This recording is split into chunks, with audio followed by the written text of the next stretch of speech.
Umiyak na lamang si Victor Oladipo nang makita niya ang kanyang video sa kanyang private workout na isinagawa para sa mga private scout ng NBA. Gustong-gusto pa ni Oladipo na makabalik sa NBA at maglaro. Mahal niya ang basketball at sinabi pa niya na kahit na siya'y mamatay, patuloy pa rin siyang maglalaro mga idol. Grabe yung kanyang dedikasyon. Grabe ang kanyang pagmamahal sa sports na ito. Nagkaroon ng severe injury sa kanyang tuhod itong si Oladipo sa Miami Heat mga idol. At nagresulta po iyon sa maraming mga larong na miss niya and eventually ini-waive na lamang siya. Gustong-gusto pa ni Oladipo dahil sa kanyang paniniwala ay mayroon pa siyang maibubuga at makakatulong pa siya sa isang team. Pero sa ngayon ang katotohanan at ang realidad ay maliit na lamang talaga ang chance na siya'y makalaro.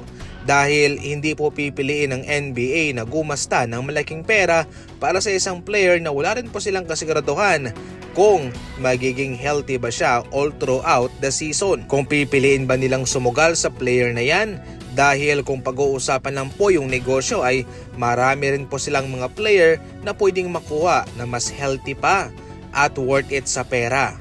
Pero somehow, itong kay Oladipo mga idol, mukhang malabo na talaga siyang makabalik.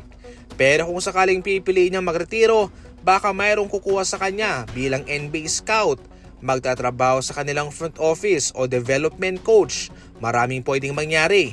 Pero sa ngayon ay mukhang interesado pa rin po si Oladipo na makabalik sa paglalaro. Pero ang katotohanan ay maliit na lamang ang chance na mangyari yon. Matatagalan pa bago makawala si Klay Thompson sa Dallas Mavericks. Sa ngayon ay interesado pa rin po ang Dallas na siya'y i-trade, pero hirap silang makahanap ng kupunan na tatanggap kay Klay Thompson via trade dahil ang gusto po ng mga team ay kunin siya via buyout. Pero hindi naman po gagawin yon ng Dallas dahil wala silang makukuhang kapalit kay Klay.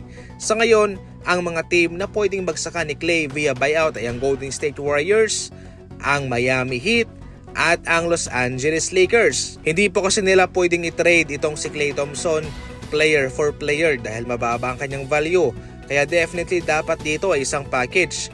Pero yung mga kupunan na naging partner na ng Dallas Mavericks sa kanilang mga ginawang trade ay hindi rin po interesadong makuha siya. Sa ngayon, gustong sumama ni Klay Thompson sa mga kupunang malakas, yung mayroong mataas na chance na mag-contend for NBA Finals. Ayaw niya ngayon sa kanyang kupunan na Dallas Mavericks na nasa rebuilding process.